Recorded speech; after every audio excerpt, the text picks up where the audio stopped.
स्वागत है आप सबका 11वीं क्लास के हमारे इस वीडियो में। 11वीं क्लास के पहले वीडियो में हम पाचन तंत्र के बारे में पढ़ रहे थे, दंत सूत्र तक पढ़ लिए थे। उसके आगे हमें यहाँ पर पढ़ना है, उसके आगे हमको दांत की संरचना के बारे में पढ़ना है। जब हम दांत की संरचना का अध्ययन करते हैं तो उसमें मुख्य रूप से 3 संरचनाएं हमको दिखाई देते हैं। यहाँ जो आपके सामने दांत का चित्र बना हुआ है, यह दांत का LS cut longitudinal section, Hindi में लंबाकार का चित्र है।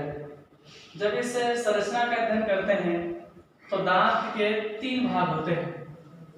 सबसे पहले यहाँ से यहाँ तक का जो मसूड़ों के ऊपर में सफेद रंग का हमको दिखाई देता है, इस सफेद वाले भाग को हम क्राउन के नाम से जानते हैं। ये पहला भाग हो गया।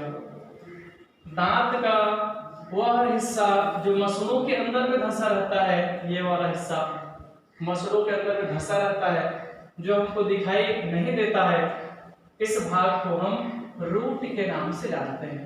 ये दांत का रूट वाला भाग हो गया। उसके बाद जहां पर क्राउन और रूट दोनों आपस में अटैच होते हैं, तो ये बीच वाला भाग जो छूटा हुआ है दांत और मसूड़ा का, जहां पर कनेक्शन होता है, ये तीसरा वाला भाग है जिसे हम नेक के नाम से जानते हैं। ये रूट वाला भाग हमारे मसूड़ों में धंसा रहता है और हमारे दांत को स्थायी रखने का, उसे उसके जगह पर फिक्स करके रखने का काम करता है।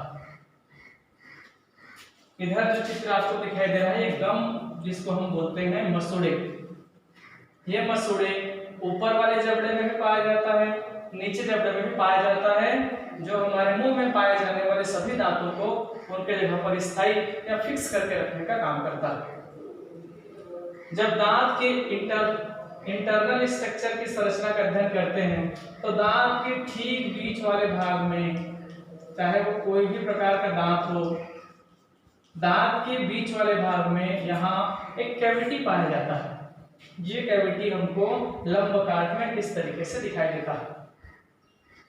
इस कैविटी को हम पल्प कैविटी के नाम से जानते हैं। ये है पल्प कैविटी, छोटी सी गुहा होती है, इसे पल्प कैविटी कहते हैं। इस पल्प कैविटी में बहुत सारे तंत्रिका तंत्र के तंतु फैले हुए होते हैं, नर्वस सिस्टम के फाइबर यहाँ पर फैले हुए होते हैं। ये नर्व सिस्टम, नर्व फाइबर हमें सेंसिटिविटी का ज्ञान कराते हैं। आप लोगों ने सुना होगा, जब हम ज्यादा ठंडे वस्तुओं को खाते हैं या ज्यादा गर्म वस्तुओं को खाते हैं तो दांतों में झंझनाहट महसूस होता है। उन सब को बताने का काम ये जो नर्व सिस्टम होता है, नर्व का फाइबर होता है यहाँ पे, ये हमको बताने का काम करता है। यहाँ बहुत सारे तंत्रिका कोशिका पाया जाता है। सभी तंत्रिका कोशिकाओं के एक्सान आपस में जुड़े रहते हैं और ये नीचे की तरफ बड़ा सा फाइबर का निर्माण करते हैं और ये फाइबर इधर हमारे ब्रेन के पास जाता है, हमारे मस्तिष्क से कनेक्ट रहता है। जब हम कोई ठंडा पदार्थ खाते हैं या गर्म पदार्थ खाते हैं तो उसका टेम्परेचर हमारे दांतों से होते हुए इस तंत्रिका तंतुओं के पास पहुंच जाता है। जैसे ही टेम्परेचर, चाहे वो टेम्परेचर कम रहे या ज्यादा रहे, इस तंत्रिका तंतुओं के पास पहुंचता है तो ये उत्तेजित हो जाते हैं और उस उत्तेजना को, उस आवेग को इधर मस्तिष्क के पास पहुंचाने का काम करते हैं। फिर मस्तिष्क से तुरंत रिटर्न आदेश आता है। उस आदेश की वजह से हमको पता चलता है कि हमने जो पदार्थ खाया है वह बहुत ज्यादा ठंडा है या बहुत ज्यादा गर्म है। इसी की वजह से दांतों में झंझनाहट महसूस होता है जब मस्तिष्क से आदेश रिटर्न हमारे यहाँ तक दांत के पास आता है। इस पल्प कैविटी के चारों तरफ अस्थि कोशिकाओं का, हमारा जो कंकाल तंत्र बना होता है, अस्थि कोशिका का, हमारा हड्डी बना रहता है, उस कोशिका को कहते हैं अस्थि कोशिका। अंग्रेजी में बोन सेल कहते हैं। बोन सेल की कोशिकाएं यहाँ पर जमा होते जाते हैं। कहां पर? पल्प कैविटी के चारों तरफ। यहाँ ये पल्प कैविटी के चारों तरफ बहुत सारे अस्थि कोशिकाएं आपस में जमा होते जाते हैं और जमा होकर यहाँ एक कठोर भाग का निर्माण करते हैं। कितने दूर तक?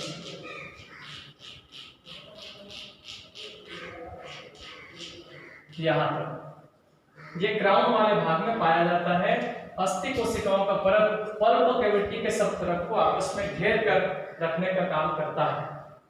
इस स्तर को, इस परत को इनामेल के नाम से जाना जाता है, डेंटाइन के नाम से जाना जाता है। सॉरी, इनामेल बोल गया था मैं, डेंटाइन के नाम से इसको जाना जाता है। ये किसका बना हुआ होता है? बोन सेल का बना हुआ होता है और बहुत ज्यादा कठोर होता है। हमारे दांतों को कठोर बनाने का काम यही अस्थि कोशिका करता है। इस परत को हम डेंटाइन के नाम से जानते हैं। उसके बाद डेंटाइन के बाहर में भी एक और परत पाया जाता है जिसकी वजह से हमारा दांत सफेद होता है और चमकता हुआ हमको दिखाई देता है। ये वाला पोर्शन इतना दूर से लेकर इतना दूर तक, ये जो चमकता हुआ दिखाई देता है, इस वाले भाग को इनामेल के नाम से जानते हैं। यह दांतों के चारों तरफ परत बनाने का काम करता है और हमारे दांतों को चमकीला बनाए रखने का काम करता है। ठीक इसी प्रकार का जो परत है इनामेल का, वो नीचे तरफ भी पाया जाता है, रूट वाले भाग में। यहाँ से रूट चालू हो जाता है, यहाँ पर भी पाया जाता है, लेकिन इसको इनामेल परत नहीं बोलते अभी। तो क्राउन वाले भाग में है, इसको इनामेल का परत बोलते हैं, लेकिन रूट वाले भाग में इसको इनामेल का परत नहीं बोलते, इसको सीमेंटिंग कवर के नाम से जाना जाता है। यह दांत के रूट वाले भाग में पाया जाता है, इसको सीमेंटिंग कवर के नाम से जाना जाता है। ये जो हमारा दांत है, 4 प्रकार का दांत मैंने आप लोगों को बताया था। पहला वाले दांत का नाम था इंसाइजर, दूसरे वाले दांत का नाम था केनाइन, तीसरा वाले दांत था प्रीमोलर और चौथा वाला दांत था मोलर।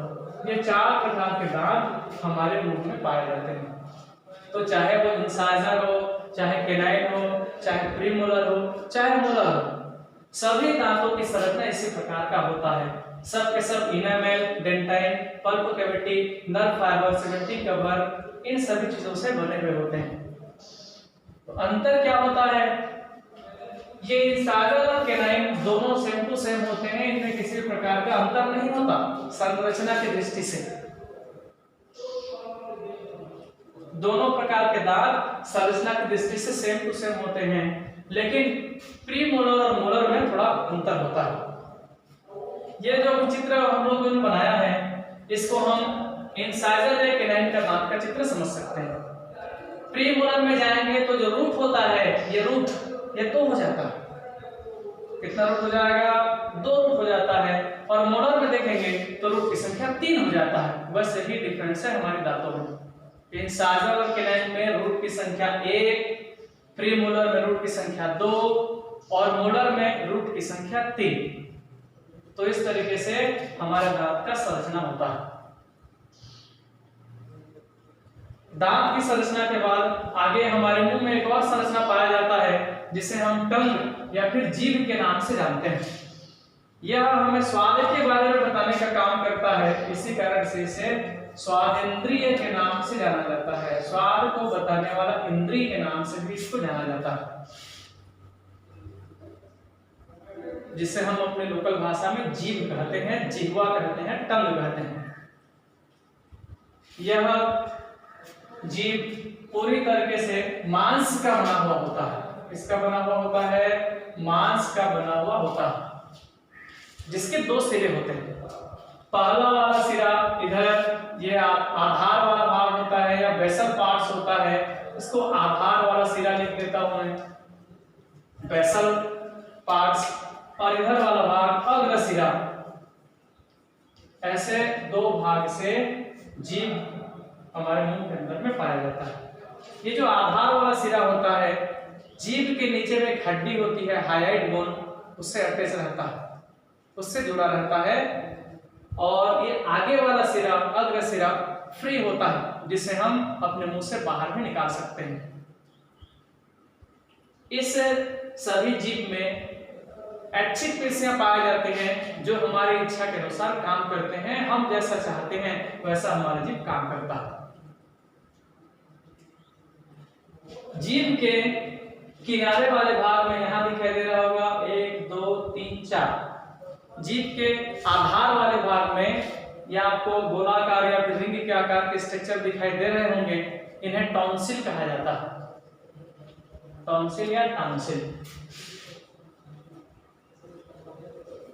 तो टॉन्सिल दो प्रकार के हो गए, ये पहला प्रकार का टॉन्सिल और बीच में पाए जाने वाला दूसरा प्रकार का टॉन्सिल। तो इनको कहा जाता है पैलेटाइन टॉन्सिल और लिंगुअल टॉन्सिल। ये पैराटाइन टॉन्सिल हो गया और ये दोनों लिंगुअल टॉन्सिल हो गया। इनके अंदर में बहुत ज्यादा मात्रा में WBCS पाया जाता है। WBCS व्हाइट ब्लड कार्पल्स, ये हमेशा रक्षक कोशिकाओं का निर्माण करते रहते हैं जो हमारे शरीर में प्रवेश करने वाले जीवाणु और कीटाणुओं को मारने का काम करते रहते हैं। इनके द्वारा जो कोशिका बना हुआ होता है इसे हम लिम्फोसाइट के नाम से जानते हैं।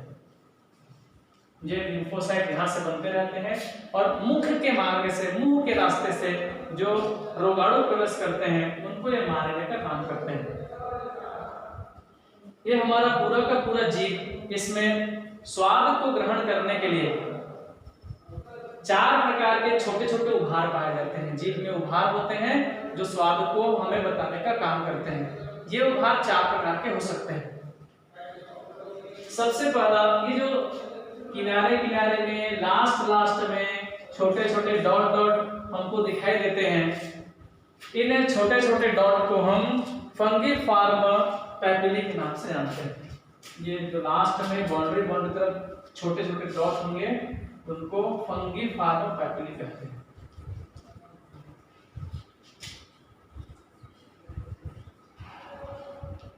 ये पहला प्रकार का पैपिली हो गया। उसके बाद ये जो बड़े बड़े आपको आकार में दिखाई दे रहे हैं, जो जीव के ये किनारे किनारे को छोड़कर बाकी सब तरफ उपस्थित हैं, ये दूसरे प्रकार के पैपिली है जिन्हें हम फिलीफॉर्म पैपिली के नाम से जानते हैं। फिलीफॉर्म पैपिली, ये 2 प्रकार के पैपिली हो गए। तीसरा प्रकार के पैपिली, यहाँ जो ये मुड़ा हुआ आपको दिखाई दे रहा है, इसको फोलिएट पैपिली कहते हैं। Folate papillae. और चौथा प्रकार का पैपिली, जीव के बिल्कुल आधार वाले भाग में आपको उल्टे भी आकार के, भी आकार तो है लेकिन उल्टा है। जीव के आधार वाले भाग में उल्टे भी आकार के पैपिली हमको दिखाई देते हैं। ऐसे पैपिली को वैलेट पैपिली के नाम से जाना जाता है। ये चौथा प्रकार का पैपिली वैलेट पैपिली। ये चारों प्रकार के पैपिली एक बार फिर से रिपीट कर देता हूं मैं। फंगिफॉर्म papillae, filiform papillae, folate papillae और ये चौथा उल्टे भी आकार का वैलेट पैपिली के नाम से इसको जाना जाता है। चारों प्रकार के पैपिली मिलकर भोजन के स्वाद को ग्रहण करने में मदद करते हैं। इन्हीं के द्वारा हमें स्वाद का पता चलता है। साथ ही हमारा जीव का जो अलग अलग भाग होता है, ये हमें अलग अलग स्वाद को बताने में हेल्प करते हैं। जैसे जीव का ये बिल्कुल अग्र वाला भाग, ये जो सामने वाला भाग होता है, ये सामने वाला भाग आपको मीठा के बारे में बताने का काम करता है। ये वाला पार्ट है जीव में, तभी आप मीठा के बारे में पता कर सकते हैं। नहीं तो आप गुड़ भी खाएंगे, ये पास आपका नहीं है और आप गुड़ भी खाते हैं तो आपको गुड़ के स्वाद के बारे में पता नहीं चलेगा। ये जीव का अग्र वाला भाग हमें स्वीट के बारे में बताने का काम करता है। उसके बाद ये जीव का आगे वाला भाग है, इसको जीव का आगे वाला भाग बोलेंगे, प्लस पार्श्व वाला भाग, अगल बगल भाग, आगे का अगल बगल वाला भाग। तो आगे का ये जो अगल बगल वाला भाग होता है, ये हमको नमकीन के बारे में बताने का काम करता है, साल्टी के बारे में, साल्ट के बारे में बताएगा। कौन सा भाग? आगे का पास वाला भाग। यहां से हमको नमकीन के बारे में पता चलता है। इसके बाद तीसरा प्रकार, तीसरा चीज के बारे में जो बताता है वो है यहां वाला भाग। ये आधार का कौन सा भाग बोलेंगे? पार्श्व भाग। आधार तो है और अगल बगल है, तो इससे आधार का पार्श्व वाला भाग कहते हैं। ये हमको स्रोत के बारे में बताता है। ठीक है। और ये जो बिल्कुल आधार वाला भाग है, ये आधार वाला भाग हमको बीटर के बारे में बताता है, कड़वा के बारे में। ये मीठा, नमकीन, खट्टा और कड़वा, चार चीजों के बारे में हमारे जीभ के बारे, हमारा जीभ हमको बताने का काम करता है। यदि आप कोई भी चीज खाते हैं और वह पदार्थ पूरे जीभ में नहीं फैलता है तो हमें स्वाद के बारे में पता नहीं चल सकता। किसी भी भोज्य पदार्थ के स्वाद के बारे में पता करने के लिए उसे कुछ समय तक हमारे जीभ में फैलना जरूरी होता है। जीभ में फैलेगा तभी हमको उसके स्वाद के बारे में प्रॉपर तरीके से पता चलेगा। तो इस तरीके से हमारा जीभ का संरचना जो हमको स्वाद के बारे में, मीठा, नमकीन, खट्टा और कड़वा के बारे में बताने का काम करता है। जीभ का स्वाद को बताने के साथ साथ और दो काम होता है। पहला काम तो हो गया, स्वाद बताने का काम करता है। यहाँ मैं लिख देता हूँ कार्य। पहला काम है स्वाद का इंफॉर्मेशन देने का काम करता है। उसके बाद दूसरा काम क्या होता है? दूसरा काम है जब हम खाना को चबाते हैं, किसी भी प्रकार का खाना को जब चबाते हैं तो उसको अदला बदली पलटने का काम करता है और उसमें लार को अच्छी तरीके से मिलाने का काम करता है। लार को मिलाने का काम करता है। उसके बाद तीसरा प्रकार का काम, ये हमको शब्दों के उच्चारण में मदद करता है। कौन सा काम करता है? शब्दों के उच्चारण में मदद करता है। जीभ रहेगा तभी हम प्रॉपर तरीके से बातचीत कर सकते हैं। ठीक है। चौथा एक काम और हो सकता है, ये दांत को या मुंह को साफ रखने का काम करता है। मुंह को साफ रखने का, दांतों को साफ रखने का काम करता है। ये हो गए जीभ की संरचना के बारे में। इसके बाद आगे दिया हुआ है, आगे पढ़ेंगे हम। ये पूरा का पूरा स्ट्रक्चर अभी जो हम पढ़े हैं ये सब मुंह में आते हैं।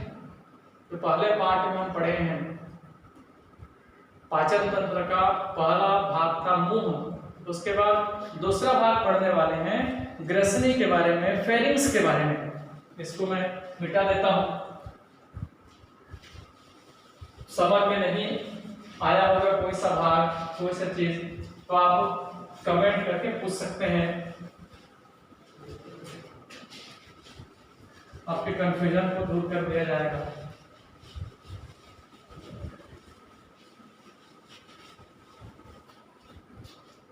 तो पहला भाग हो गया मुंह वाला भाग और दूसरा भाग पढ़ने वाले हैं ग्रसनी के बारे में।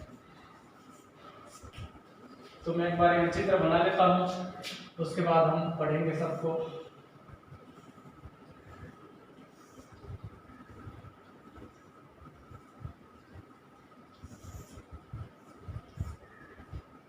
ये नाक से आने वाला नली और मुंह होगा, ऐसे यहाँ पर दोनों अटैच रहते हैं। यहाँ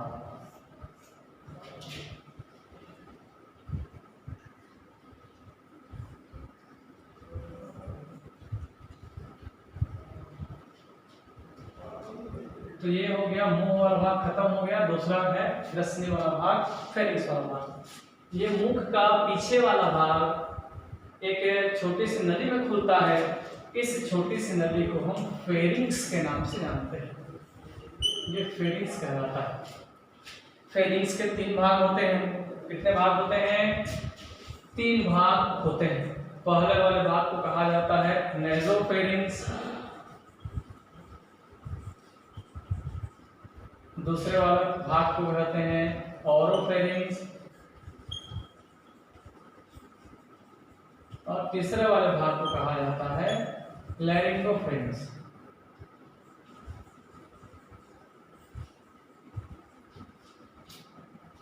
नेजोफेरिंग्स, ओरोफेरिंग्स और लैरिंगोफेरिंग्स। तो शॉर्टकट में देखते हैं किसको नेजोफेरिंग्स बोलते हैं, किसको ओरोफेरिंग्स बोलते हैं, किसको लैरिंगोफेरिंग्स। तो हमारे मुंह का ये जो तालू वाला भाग होता है, इस तालू वाले भाग को जो कोमल हमको टच करने से पता चलता है, इस भाग को नेजोफेरिंग्स कहा जाता है। इस नेजोफेरिंग्स में दो नली बाहर निकले रहते हैं। कितने नली? दो नली। पहला वाला जो नली होता है वो हमारे नाक से कनेक्टेड रहता है, और दूसरा वाला जो नली होता है वो हमारे कान से कनेक्ट रहता है। कान को जोड़ने के लिए जो नली यहाँ से निकला हुआ होता है, यहाँ से निकलेगा वो कान के पास जाएगा, उस नली को यूस्टेकियन ट्यूब के नाम से जाना जाता है। ठीक है, ये नेजल कैविटी से जुड़ा रहता है और ये यूस्टेकियन ट्यूब से जुड़ा रहता है। कुल मिलाकर हमारा मुंह और इधर से नाक और इधर से कान, तीनों जहां पर आपस में जुड़े हुए होते हैं, उस भाग को नेजोफेरिंग्स के नाम से जाना जाता है। ध्यान देने के बाद हमारा मुंह वाला भाग, हमारा नाक वाला भाग और हमारा कान वाला भाग जहां पर आपस में जुड़े रहते हैं, उस भाग को नेजोफेरिंग्स के नाम से जाना जाता है। फिर दूसरा वाला भाग है ये ओरोफेरिंग्स वाला भाग। जब आप पानी पीते हैं तो मुंह में भरने के बाद सीधा अंदर नहीं जाता, आपको गटकना पड़ता है। इसका मतलब है यहाँ जो नली होती है गले के पास वो बंद रहता है। जब हम गटकते हैं यहाँ के नली को, भोजन पानी को, तो नली ऐसे खुल जाता है, फिर बंद हो जाता है। तो चाहे पानी अंदर जाए चाहे भोजन अंदर जाए, ये नली पहले बंद रहता है। जब हम निगलते हैं खाना को या पानी को तो ये नली बड़ी हो जाती है और हमारा खाना या पानी अंदर की तरफ जाता है। इसका मतलब है यहाँ वाला नली भोजन और पानी को अंदर धकेलने में, अंदर संवहन करने में मदद करता है। तो वही वाला भाग कहलाता है ओरोफेरिंग्स। क्या करने का काम करता है? निगलने में मदद करता है, निगलने में सहायता करता है। छोटा बड़ा हो सकता है, इसी की सहायता से हम भोजन पानी को निगल सकते हैं। तो ऐसा हेल्प करने वाले भाग को ओरोफेरिंग्स के नाम से हम जानते हैं। उसके बाद ये तीसरा वाला जो भाग होता है उसका नाम है लैरिंगोफेरिंग्स। फेरिंग्स का वह स्थान जहां पर ये पाचन तंत्र, ये नीचे जाएगा, क्या बनाएगा? पाचन तंत्र का निर्माण करेगा। ये नली इधर आएगा और किसका निर्माण करेगा? श्वसन तंत्र का निर्माण करेगा। इधर से सांस लेने का काम होता है और इधर से भोजन निगलने का काम होता है। तो फेरिंग्स का वह स्थान जहां पर भोजन नली और श्वास नली आपस में जुड़े हुए होते हैं, इस तीसरे वाले भाग को कहा जाता है लैरिंगोफेरिंग्स। ये दोनों प्रकार के तंत्र को अलग अलग करने का काम करता है, यहीं से अलग अलग नली निकलता है। ये लैरिंगोफेरिंग्स वाला भाग है, इस साइड में श्वास नली बाहर निकलेगा, इस साइड में भोजन नली का अगला हिस्सा जाएगा। तो जहां पर ये श्वास नली जुड़ा रहता है वहां पर एक छिद्र होता है। इस छिद्र को हम ग्लाटिस के नाम से जानते हैं। छिद्र रहता है, उस छिद्र को ढकने के लिए ढक्कन रहता है, उस ढक्कन को इपिग्लाटिस कहते हैं।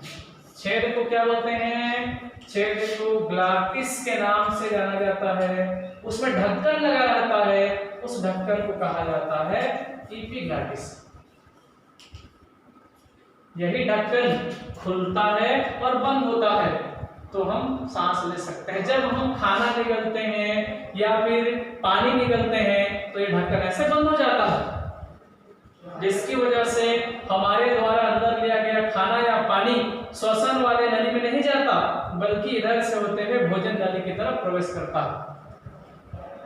और जब सांस लेते हैं तो ये ऐसे खुल जाता है। तो ये ऐसे ऊपर नीचे होता रहता है और हमको खाना निगलने में या फिर पानी निगलने में या फिर सांस लेने में मदद करता रहता है।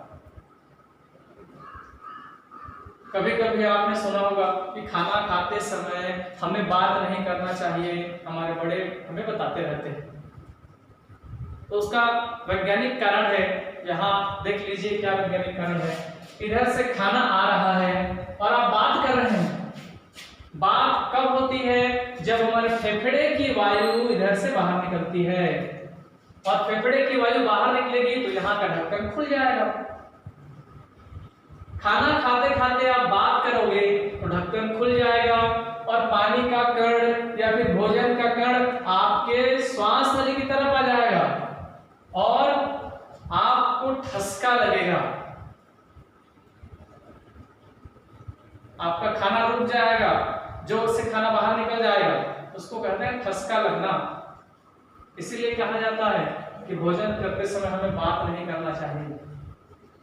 तो ये लैरिंगोफेरिंक्स वाला भाग है जहां पर ये श्वास नली और भोजन नली एक दूसरे से अलग अलग होते हैं। तो हमको क्या पढ़ना है? हम तो भोजन नली पाचन तंत्र के बारे में पढ़ रहे हैं, इसीलिए श्वास नली को छोड़ देते हैं, आ जाते हैं इधर। ये दूसरा भाग हो गया खत्म, ग्रसनी वाला भाग। तीसरा वाला भाग का नाम है वैसोफेगस या फिर ग्रास नाल। अंग्रेजी में वैसोफेगस कहते हैं, हिंदी में ग्रास नाल कहते हैं। ये फेरिंग्स के नीचे एक लंबी सी नली होती है, इस लंबी सी नली को ग्रास नाल कहा जाता है, वैसोफेगस के नाम से इसको जाना जाता है। ये ग्रसनी के ठीक नीचे लंबी नली आपको दिखाई दे रहा होगा, यही नली कहा जाता है वैसोफेगस। ये जो लंबी नली है, इस लंबी नली का अंदर का दीवार है, इस दीवार में बहुत सारे ग्लैंड्स पाए जाते हैं, बहुत सारे ग्रंथियां पाए जाते हैं। इस ग्रंथि को म्यूकस ग्रंथि कहते हैं, म्यूकस ग्लैंड्स के नाम से इसको जाना जाता है। बहुत सारे म्यूकस ग्लैंड्स यहाँ पर पाए जाते हैं। ये म्यूकस ग्लैंड्स हमेशा चिपचिपे पदार्थों को स्रावित करते रहते हैं, जिसको म्यूकस कहा जाता है। ये म्यूकस यहाँ से बाहर निकलता रहता है और इस दीवार को हमेशा चिपचिपा बनाने का काम करता है, फिसलता हुआ बनाने का काम करता है, ताकि जब हम खाना इधर से निकलेंगे तो वो खाना चिपचिपे पदार्थ में आने के बाद आराम से फिसलते हुए नीचे चला जाए। इसीलिए म्यूकस यहाँ से बाहर निकलता रहता है। साथ ही इसके दीवार वाले भाग में बहुत सारे अनैच्छिक पेशी पाए जाते हैं। क्या पाया जाता है? अनैच्छिक पेशी, ऐसी पेशियां जो हमारे इच्छा के अनुसार काम नहीं करते हैं, उस प्रकार की पेशी यहाँ पर पाए जाते हैं। वो पेशी हमेशा छोटा बड़ा होता रहता है, संकुचन और शिथिलन उसमें लगातार होता रहता है। इसको क्रमाकुंचन गति कहते हैं। क्रमाकुंचन गति की वजह से ये छोटा बड़ा हमेशा होता रहता है, सिकुड़ता रहता है, फैलता रहता है, सिकुड़ता रहता है, फैलता रहता है, जिसकी वजह से खाना हम लोग जो निकले रहते हैं वो आराम से म्यूकस के चिपचिपे पदार्थ में फिसलते इधर आगे की तरफ बढ़ जाता है। ये हमारे शरीर में पाए जाने वाला जो ग्रास नाल होती है, वैसोफेगस होती है, ये लगभग 25 सेंटीमीटर लंबी होती है। कितनी होती है? 25 सेंटीमीटर लंबी होती है। इसके बाद चौथा भाग है जिसको हम कहते हैं अमाशय।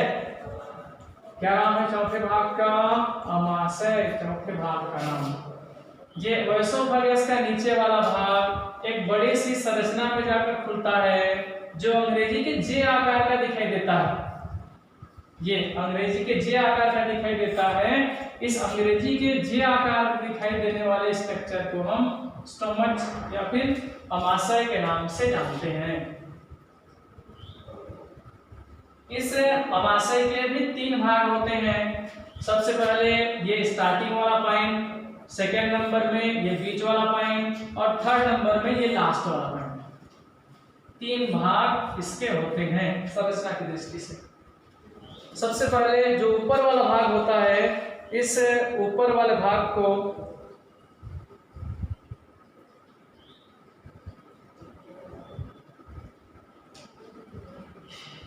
इसके ऊपर वाले भाग को कहा जाता है कार्डियक भाग। कार्डियक, नीचे वाले भाग को फंडिक और सबसे नीचे वाले भाग को पाइलोरिक। ऐसे आमाशय के 3 भाग होते हैं। पहले वाले भाग में एक छोटा सा डोर रहता है, दरवाजा रहता है, और आखिरी वाले में भी एक दरवाजा रहता है। विज्ञान की भाषा वाल्व या कपाट कहा जाता है। इस कपाट का नाम जगह के हिसाब से रख दिया जाता है। तो जगह का नाम क्या है? कार्डियक है, तो वाल्व का नाम क्या होगा? Cardiac valve. ठीक उसी तरीके से लास्ट में एक वाल्व होता है, लास्ट वाले का नाम क्या है? पाइलोरिक है, तो कपाट का नाम क्या होगा? Pyloric valve. ये 2 प्रकार के वाल्व पाए जाते हैं। जब खाना अंदर प्रवेश कर लेता है तो दोनों दरवाजे बंद हो जाते हैं, फिर वहां पर भोजन को पेस्ट बनाने का काम चलता है। ठीक है। इसके जो आमाशय का इंटरनल वाला भाग होता है, यहाँ पर भी बहुत सारे ग्लैंड्स पाए जाते हैं। यहाँ जो ग्लैंड्स पाए जाते हैं, इस ग्लैंड्स को कहा जाता है जठर रस, जठर ग्रंथि कहा जाता है। ठीक है।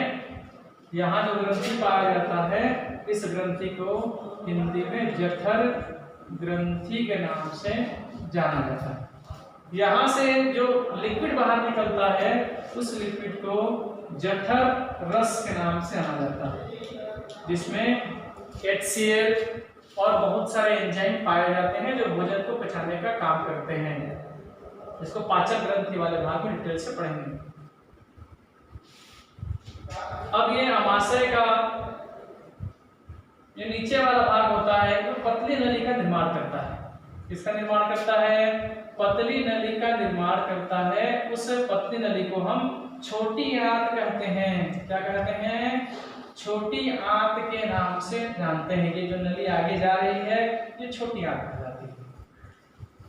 उस छोटी आंत के भी 2 भाग होते हैं। कैसे 2 भाग होते हैं?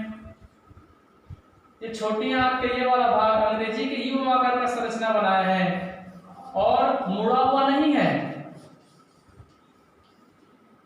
ये मुड़ा ज्यादा कुंडलित नहीं है, ज्यादा मुड़ा हुआ नहीं है। इसको हम इलियम के नाम से जानते हैं। क्या बोलते हैं इसको? इलियम के नाम से जानते हैं। स्टमच का नीचे वाला भाग एक पतली नली का निर्माण करता है। इस पतली नली को छोटी आंत कहते हैं। छोटी आंत 2 जगह पर पाया जाता है, 2 प्रकार से पाया जाता है। पहला प्रकार जो अंग्रेजी के यू आकार या सी आकार बोल सकते हैं, ये इलियम कहलाता है, जो बहुत छोटा होता है। दूसरा भाग इधर अंदर जाने के बाद बड़ी आंत से के बीच में होता है और यहाँ बहुत सारे मुड़ा हुआ कुंडलित संरचना का निर्माण करता है। इस कुंडलित संरचना को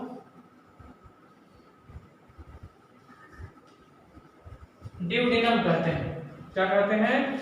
ड्यूडिनम कहते हैं। सॉरी, मेरा मिस्टेक हो गया इसमें।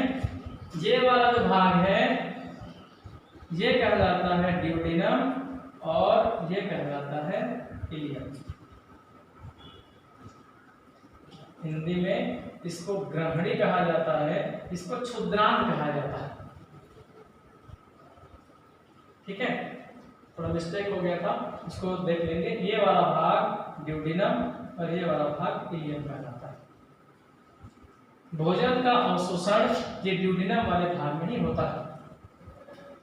उसके बाद जो खाना पूरी तरीके से पच जाता है, उसको ये ड्यूडिनम वाला भाग अवशोषित कर लेने का काम करता है और हमारे सर्कुलेशन सिस्टम में मिला देता है। लेकिन भोजन का कुछ ऐसा भाग भी होता है जो नहीं पचता। बिना पचा हुआ खाना, वो बिना पचा हुआ खाना इस छोटी सी नली से होते हुए इधर आता है। इधर तो छोटी नली और बड़ी नली यहाँ पर जुड़े हुए हैं। ये छोटी आंत है, इधर बड़ी आंत है। तो छोटी आंत और बड़ी आंत को जोड़ने के लिए यहाँ पर एक डोर पाया जाता है। इसको इलियोसिकल कहा जाता है। क्या बोलेंगे इसको? इलियोसिकल के नाम से जाना जाता है। इसी के माध्यम से हमारा छोटी आंत और बड़ी आंत आपस में जुड़े हुए होते हैं। इस छिद्र के बाद बड़ा सा नली पाया जाता है। इस बड़ी वाले भाग को लार्ज इंटेस्टाइन कहते हैं। और ये दोनों मिलकर क्या बना लिए? Little intestine.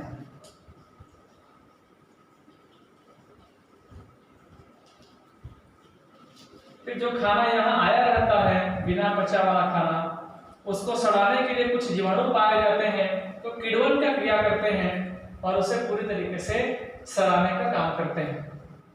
यहाँ पर भी बहुत सारे अनैच्छिक पेशियां पाए जाते हैं, यहाँ से लेकर पूरे यहाँ तक, जो भोजन को खिसकाते खिसकाते सड़े हुए खाना को खिसकाते खिसकाते, ये सड़ा हुआ खाना यहाँ पहुंच गया, सड़ा हुआ खाना यहाँ पहुंच गया, फिर सड़ा हुआ खाना इधर से गति करते करते यहाँ एक बड़े से जगह में जाकर स्टोर होता है। यहाँ पे जो लगभग 9 सेंटीमीटर लंबी होती है, जहाँ पर सड़े हुए पदार्थों को स्टोर करके रखा जाता है, इस जगह को रेक्टम कहा जाता है, मलाशय कहा जाता है। मलाशय के ठीक नीचे वाले भाग में एक छोटा सा छिद्र होता है, इस छिद्र को एनस कहते हैं। क्या बोलेंगे इसको? इस छोटे से भाग को एनस कहा जाता है। इस एनस के चारों तरफ बहुत सारे स्फिंक्टर पेशियां पाए जाते हैं, जो अनैच्छिक प्रकार के होते हैं। जब इन पर दबाव पड़ता है तो ये छिद्र छोटा या बड़ा हो सकता है स्फिंक्टर पेशी के कारण से। जब ये छोटा और बड़ा होता है अपने समय के हिसाब से, तो हमें इस सड़े गले अपशिष्ट पदार्थों को इस छिद्र के माध्यम से बाहर निकालना पड़ता है। इसी छिद्र की सहायता से अपशिष्ट पदार्थों को बाहर निकालते हैं। इस छिद्र को एनस के नाम से जाना जाता है। अपशिष्ट पदार्थों को बाहर निकालने का ये छिद्र एनस। तो छोटा बड़ा हो सकता है, छोटा बड़ा होने का कारण स्फिंक्टर नाम की अनैच्छिक पेशियां पाए जाते हैं। उसके बाद थोड़ा सा इधर आते हैं, जहां पर इलियोसिकल पाया जाता है, उसके नीचे में एक नुकीला संरचना पाया जाता है। इस नुकीला संरचना को वर्मिफार्मा अपेंडिक्स कहते हैं। ये वर्मिफार्मा अपेंडिक्स हमारे जो पूर्वज थे उनके में सक्रिय था, लेकिन आजकल के मनुष्यों में यह वर्मिफार्मा अपेंडिक्स अवशेषीय अंग के रूप में आज भी विद्यमान है, लेकिन काम नहीं करता। अवशेषीय मतलब समझते होंगे सब लोग, जो पूर्व में काम करता था हमारे पूर्वजों में, लेकिन हमारे शरीर में काम नहीं करता, फिर भी उपस्थित है। ऐसे अंगों को हम अवशेषीय अंग के नाम से जानते हैं। तो पुराने जमाने में क्यों था पूर्वजों में, अभी क्यों नहीं है? तो उसका कारण है, पुराने जमाने में हमारे जो पूर्वज होते थे वे पेड़ पौधों की पत्तियों को, फलों को कच्चा ही खाने का काम करते थे। जब वे पत्तियों को कच्चा खाते थे तो उसमें सेलुलोज की मात्रा ज्यादा हुआ करता था, और उस सेलुलोज को पचाने के लिए यहाँ पर सेलुलोज को पचाने का सिस्टम हुआ करता था। इसीलिए उनके शरीर में ये जो इलियोसिकल है वैसे लंबा लंबा होता था सेलुलोज को पचाने के लिए। जैसे जैसे मनुष्य सभ्य होता गया, मतलब आधुनिकता की तरफ प्रवेश करता गया, तो उसने सभी भोज्य पदार्थों को पकाकर खाना चालू कर दिया, उबालकर खाना चालू कर दिया और तलकर खाना चालू कर दिया। जब हम खाना को पकाते हैं, उबालते हैं, तलते हैं, तो उसमें पाया जाने वाला अधिकांश सेलुलोज बाहर निकल जाता है। हमारे खाना में सेलुलोज की मात्रा कम होता गया तो इसकी उपयोगिता भी कम होती गई। धीरे धीरे ये उपयोगिता नहीं होने की वजह से छोटा होता गया, कुछ समय बाद इतना छोटा हो गया, फिर कुछ समय कुछ पूर्वजों में और छोटा हो गया, कुछ पूर्वजों में और छोटा हो गया। ऐसे करते करते आज हमारे शरीर में विद्यमान तो है, लेकिन वह निष्क्रिय हो चुका है। इसे हम वर्मिफार्मा अपेंडिक्स के नाम से जानते हैं। यदि वर्तमान में आप ज्यादा कच्चे पदार्थों का सेवन करते हो, कच्चा भाजी, कच्चे पत्तों को खाना चालू कर देते हो, तो हो सकता है आपके शरीर में सेलुलोज की मात्रा ज्यादा हो जाएगा। सेलुलोज का मात्रा ज्यादा हो जाएगा तो फिर ये फिर से सक्रिय हो सकता है। सक्रिय हो जाएगा तो इसका आकार फिर से बड़ा हो जाएगा, और बड़ा होगा तो आपको पेट में तीव्र दर्द होगा। इसके बड़े हो जाने की वजह से दर्द होता है, तो बीमारी का नाम है अपेंडिक्स की बीमारी। इससे आप निजात पाना चाहते हैं तो डॉक्टर इसे क्या करते हैं, ऑपरेशन की सहायता से काटकर बाहर निकाल देते हैं और आपको अपेंडिक्स की बीमारी से निजात मिल जाता है। तो इस तरीके से आज की वीडियो में हमने बाकी भाग को कवर करने का प्रयास किया। पांचवा था छोटी आंत और छठवां है बड़ी आंत।